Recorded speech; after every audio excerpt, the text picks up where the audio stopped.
ଏହି 3 ଦିନରେ ଏମିତି କିଛି ଘଟଣା ଘଟିବ ଯାହା ଆପଣଙ୍କର ସମ୍ପୂର୍ଣ୍ଣ ଜୀବନକୁ ପୁରା ବଦଳାଇବାକୁ ଯାଉଛି। ହଁ ଫ୍ରେଣ୍ଡସ୍, ନମସ୍କାର ବନ୍ଧୁଗଣ ଆପଣମାନଙ୍କୁ ଆମ ୟୁଟ୍ୟୁବ୍ ଚ୍ୟାନେଲକୁ ସ୍ୱାଗତ।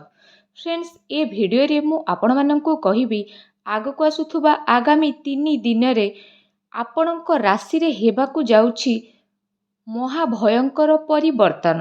ଯଦି ବିଶେଷ ଭାବରେ କହିବି ଆପଣଙ୍କ ପାଇଁ ଏ ଦିନରେ କେଉଁ ସବୁ କ୍ଷେତ୍ରରେ ଲାଭ ମିଳିବ, କେଉଁ ସବୁ କ୍ଷେତ୍ରରେ ଆପଣଙ୍କୁ ସାବଧାନତା ଅବଲମ୍ବନ କରିବାକୁ ପଡ଼ିବ, ଆପଣଙ୍କର ଲଭ୍ ଲାଇଫ୍ କିପରି ରହିବ, କ୍ୟାରିୟର କିପରି ରହିବ, ବିଜନେସ୍ ଆଉ ବ୍ୟାପାର କିପରି ରହିବ, ଆଉ ସ୍ୱାସ୍ଥ୍ୟର ମହତ୍ତ୍ୱପୂର୍ଣ୍ଣ ଇନଫର୍ମେସନ୍ ମଧ୍ୟ ଦେବି। ଆଉ ଏ ଭିଡ଼ିଓ ଶେଷରେ କିଛି ଉପାୟ ବିଷୟରେ ମଧ୍ୟ କହିବି ଯାହାଦ୍ୱାରା ଆପଣ ଏ 3 ଦିନକୁ ଆହୁରି ଅଧିକ ଶୁଭ ଆଉ ମଙ୍ଗଳଦାୟକ କରିପାରିବେ। ତ ଡେରି ନକରି ଫ୍ରେଣ୍ଡସ୍, ଆସନ୍ତୁ ଜାଣିବା କିପରି ରହିବ ଏ 3 ଦିନ ଆପଣଙ୍କ ରାଶି ପାଇଁ। ଯଦି ବିଶେଷ ଭାବରେ ଆମେ ସବୁଠାରୁ ପ୍ରଥମେ କହିବା କି କ'ଣ ଆପଣଙ୍କ ପାଇଁ ଏ ଦିନରେ ବିଶେଷ ଭାବରେ ପଜିଟିଭ୍ ରହିବାକୁ ଯାଉଛି। ଫ୍ରେଣ୍ଡସ୍, ଏ ସମୟରେ ପ୍ରକୃତି ଆପଣଙ୍କୁ ଭରପୁର ସାଥ ଦେଉଅଛି। କୌଣସି ଲାଭଦାୟକ ଏବଂ ମହତ୍ତ୍ୱପୂର୍ଣ୍ଣ ସମାଚାର ମିଳିବା କାରଣରୁ ଆପଣ ନିଜକୁ ଆତ୍ମବଳ ଏବଂ ଭାବନାତ୍ମକ ଭାବରେ ବହୁତ ଅଧିକ ସଶକ୍ତିକରଣ ଅନୁଭବ କରିବେ। ଅଟକିଥିବା କାର୍ଯ୍ୟକୁ ପୂରା କରିବା ପାଇଁ ଆପଣ ପୂରା ପରିଶ୍ରମ ମଧ୍ୟ ଲଗାଇ ଦେବେ। ଏ ଦିନ ଆପଣଙ୍କ ପାଇଁ ବହୁତ ହି ଲାଭଦାୟକ ସିଦ୍ଧ ହେବାକୁ ଯାଉଛି। କୌଣସି ମହତ୍ତ୍ୱପୂର୍ଣ୍ଣ ସମାଚାର ଆପଣଙ୍କୁ ଅବଶ୍ୟ ମିଳିବ। ଆର୍ଥିକ ସମସ୍ୟା ଦୂର ହେବ। ଅଟକିଥିବା କୌଣସି ଜମି ବାଡ଼ି ସମ୍ବନ୍ଧିତ କାର୍ଯ୍ୟରେ ଆପଣଙ୍କୁ ସଫଳତା ମିଳିବାର ବିଶେଷ ଯୋଗ ମଧ୍ୟ ବନୁଅଛି। କୌଣସି ପୁରୁଣା ମିତ୍ରଙ୍କ ସହ ସାକ୍ଷାତ ହେବା ଦ୍ୱାରା ମନ ମଧ୍ୟ ପ୍ରସନ୍ନ ହେବ। ସୁଖ ସୁବିଧା ଭଳି ଜିନିଷକୁ ଆପଣ କିଣାକିଣିରେ ବ୍ୟତୀତ ମଧ୍ୟ କରିନେବେ। ନିଜର ପ୍ରତିଭା ଆଉ କ୍ଷମତାକୁ ଆପଣ ବୁଝନ୍ତୁ।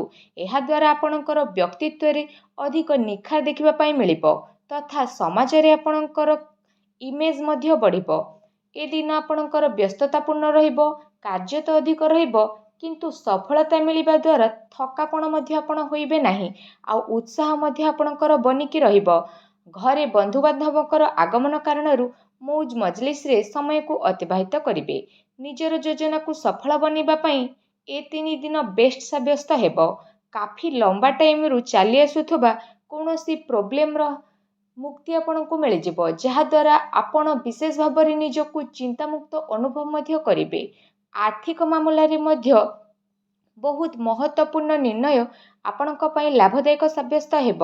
ସମୟର ଚାଲ ଆପଣଙ୍କ ସପକ୍ଷରେ ରହିବ। ଏହାର ଲାଭ ଆପଣ ଭରପୁର ଭାବରେ ଉଠନ୍ତୁ। ଆପଣଙ୍କର ବେହତରିନ କାର୍ଯ୍ୟପ୍ରଣାଳୀ ଦ୍ୱାରା ଆପଣଙ୍କ ସମସ୍ତଙ୍କ ପ୍ରଶଂସାର ପାତ୍ର ମଧ୍ୟ ହେବେ। କିନ୍ତୁ କୌଣସି ବି କାର୍ଯ୍ୟ ବା ଯୋଜନା ପୂର୍ବରୁ ରୂପରେଖା ଅବଶ୍ୟ ବଦଳାଇ ନିଅନ୍ତୁ। ଏହା ଆପଣଙ୍କ ପାଇଁ ବହୁତ ଭଲ ରହିବ। ଅନେକ ପ୍ରକାରର ସଫଳତା ଆପଣଙ୍କୁ ଅବଶ୍ୟ ହିଁ ପ୍ରାପ୍ତ ହେବା ପାଇଁ ଯାଉଛି। ଯଦି କହିବା ଆପଣଙ୍କ ପାଇଁ କ'ଣ ନେଗେଟିଭ୍ ରହିବ, ତ ବିଶେଷ ଭାବରେ ନିଜର କ୍ରୋଧ ବା ତରତରରେ ଯେପରି ସ୍ୱଭାବରେ ଆପଣ ନିୟନ୍ତ୍ରଣ ବଜାଇକି ରଖନ୍ତୁ। କୌଣସି ସମ୍ବନ୍ଧୀ ବା ପଡ଼ୋଶୀଙ୍କ ସହ ବାଦ ବିବାଦ ଭଳି ସ୍ଥିତି ମଧ୍ୟ ଉତ୍ପନ୍ନ ହୋଇଯିବ। ବେହତର ହେବ ନିଜର କାର୍ଯ୍ୟ ଉପରେ ଆପଣ ଧ୍ୟାନ ଦିଅନ୍ତୁ। ଅନ୍ୟର ଅଯଥା କଥାକୁ ନଜରଅନ୍ଦାଜ କରନ୍ତୁ। ମନରେ କିଛି ଅନହୋନି ଯେପରି ଆଶଙ୍କା ହେବାର ବିଶେଷ ଭାବରେ ସ୍ଥିତି ବନୁଛି। ନିଜର ସ୍ୱଭାବ ଉପରେ ନିୟନ୍ତ୍ରଣ ରଖନ୍ତୁ। କାହିଁକି ନା କେବେ କେବେ ଆପଣଙ୍କର କ୍ରୋଧପୂର୍ଣ୍ଣ ବାଣୀ ଅନ୍ୟକୁ ଦୁଃଖ ଦେଇପାରେ। ଏହା ସହିତ ସମ୍ବନ୍ଧରେ କଟୁତା ମଧ୍ୟ ଆସିପାରେ। ଆୟର ସଂଶୋଧନରେ ମଧ୍ୟ ବୃଦ୍ଧି ହେବ, କିନ୍ତୁ ଖର୍ଚ୍ଚ ମଧ୍ୟ ଆପଣଙ୍କର ବଢ଼ିବ। ସେଥିପାଇଁ ନିଜର ବଜେଟ୍ ଅନୁସାରେ ଖର୍ଚ୍ଚ କରନ୍ତୁ।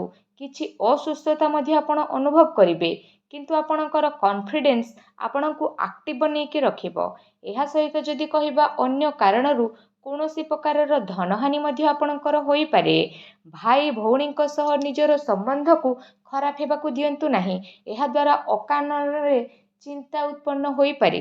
କୌଣସି ପ୍ରତିଦ୍ୱନ୍ଦ୍ୱୀ ଜଳନ କାରଣରୁ ଆପଣଙ୍କ ପାଇଁ କିଛି ନକାରାତ୍ମକ ବାତାବରଣ ମଧ୍ୟ ଉତ୍ପନ୍ନ ହେବ ଏବଂ ଏ କଥାକୁ ନେଇକି ଲଢ଼େଇ ଝଗଡ଼ା ମଧ୍ୟ ହୋଇପାରେ। କିନ୍ତୁ ଟିକେ ସାବଧାନତା ଆପଣଙ୍କୁ ପରିଶାନୀରୁ ମୁକ୍ତି ରଖିବ। ଘରର ବଡ଼ ବୃଦ୍ଧଙ୍କର ଅବହେଳା ଆଦୌ ବି କରନ୍ତୁ ନାହିଁ। କେବେ କେବେ ଲାପରବାହୀ ଆଉ ଅଳସୁଆମୀ କାରଣରୁ ଆପଣଙ୍କର ବନୁଥିବା କାର୍ଯ୍ୟରେ ରୋକାବଟ ମଧ୍ୟ ଆସିଥାଏ। ଏହା ସହିତ ନିଜର ବିଚାରରେ ମଧ୍ୟ ଲଚିଲାପଣ ଆଣନ୍ତୁ। ଏହା ଆପଣଙ୍କ ପାଇଁ ଶୁଭ ସାବ୍ୟସ୍ତ ହେବ। ଆସନ୍ତୁ ଜାଣିବା ଆପଣଙ୍କର ଲଭ୍ ଲାଇଫ୍ କିପରି ରହିବ।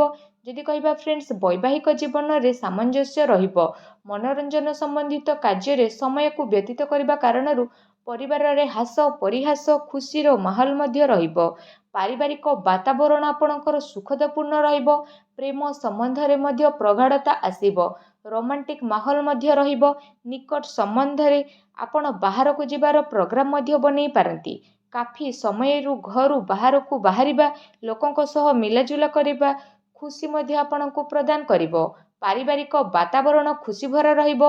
ଘରର ସବୁ ସଦସ୍ୟ ଜଣେ ଆଉ ଜଣଙ୍କ ସହିତ ସମୟ ବ୍ୟତୀତ ମଧ୍ୟ କରିବେ। ବାହାର ସମ୍ବନ୍ଧଙ୍କ ସହ ସାବଧାନ ରୁହନ୍ତୁ। ଏହାଦ୍ୱାରା ମାନହାନି ହେବାର ସମ୍ଭାବନା ରହିଛି। ପାରିବାରିକ ବ୍ୟକ୍ତି ଆପଣଙ୍କୁ କିଛି ନାରାଜ ବ୍ୟକ୍ତି କରିପାରନ୍ତି, କାରଣ କାମର ବ୍ୟସ୍ତତା କାରଣରୁ ଆପଣ ପରିବାରକୁ ସମୟ ଦେଇପାରିବେ ନାହିଁ। ସେଥିପାଇଁ ତାଙ୍କ ପାଇଁ ମଧ୍ୟ କିଛି ଟାଇମ୍ ଆପଣ ଅବଶ୍ୟ ବାହାର କରିଦିଅନ୍ତୁ। ବୈବାହିକ ସମ୍ବନ୍ଧରେ କିଛି ଟାଇମ୍ରୁ ଚାଲୁଥିବା ଚିନ୍ତାକୁ ଆପଣ ସାଙ୍ଗରେ ବସିକି ସୁଲଝେଇବାରେ ସଫଳତା ପାଇବେ। ଆଉ ଘରର ବାତାବରଣ ପୁଣି ଥରେ ସୁଖ ଆଉ ମଧୁରପୂର୍ଣ୍ଣ ରହିବ। ଜାଣିବା ଆପଣଙ୍କର ବ୍ୟବସାୟ କ୍ୟାରିୟର କିପରି ରହିବ।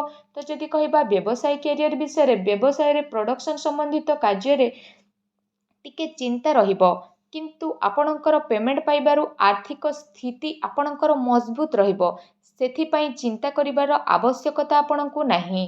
ବଡ଼ ଅଧିକାରୀଙ୍କର ସହଯୋଗ ଆପଣଙ୍କର କାର୍ଯ୍ୟରେ ଆପଣଙ୍କୁ ମନ ମୁତାବକ ସଫଳତା ପ୍ରଦାନ କରିବ। ତା ସହିତ କୌଣସି ବଡ଼ ଅର୍ଡର ମିଳିବାର ସମ୍ଭାବନା ମଧ୍ୟ ଆପଣଙ୍କର ବନିଛି। ସରକାରୀ ସେବାରତ ବ୍ୟକ୍ତିଙ୍କ ଉପରେ କାର୍ଯ୍ୟର ଅଧିକ ବୋଝ ମଧ୍ୟ ରହିପାରେ। କାର୍ଯ୍ୟ କ୍ଷେତ୍ରରେ ମଧ୍ୟ କୌଣସି ନିର୍ଣ୍ଣୟ ଆପଣ ଏକଲା ନିଅନ୍ତୁ ନାହିଁ। ଟିମ୍ ୱାର୍କ କରିକି କାମ କରନ୍ତୁ। ଏହାଦ୍ୱାରା ବ୍ୟବସ୍ଥା ଉତ୍ତମ ବନିବ। ଆର୍ଥିକ ମାମଲା ଉପରେ କାହା ଉପରେ ଅଧିକ ଭରସା କରନ୍ତୁ ନାହିଁ। ନାହିଁ କାହା ଉପରେ କିଛି ସମଝୋତା କରନ୍ତୁ।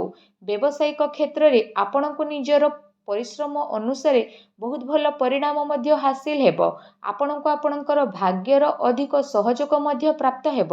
ଚାକିରି ପେଶା ବ୍ୟକ୍ତି କୌଣସି ସରକାରୀ ମାମଲାରେ ଫସି ପାରନ୍ତି, ତେଣୁ ସାବଧାନ ରୁହନ୍ତୁ। ବ୍ୟବସାୟିକ ପରିସ୍ଥିତି ଆପଣଙ୍କର ଅନୁକୂଳ ବନିକି ରହିବ।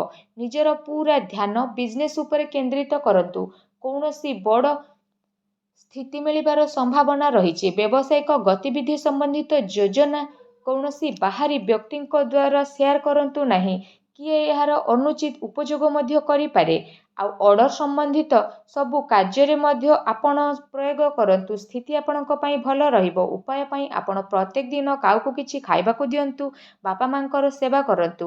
ଆଉ ଆପଣ ସୂର୍ଯ୍ୟଙ୍କୁ ଜଳାର୍ଘ୍ୟ ଅର୍ପଣ କରନ୍ତୁ। ଦେଖିବେ ସବୁ ନକାରାତ୍ମକ ଶକ୍ତିର ନଷ୍ଟ ହେବ ଆଉ ଆପଣଙ୍କୁ ଶୁଭ ଫଳ ପ୍ରାପ୍ତି ହେବ। ଭିଡ଼ିଓ କେମିତି ଲାଗିଲା କମେଣ୍ଟ କରିକି ନିହାତି ଭାବରେ ଆମକୁ ଜଣାନ୍ତୁ। ଧନ୍ୟବାଦ।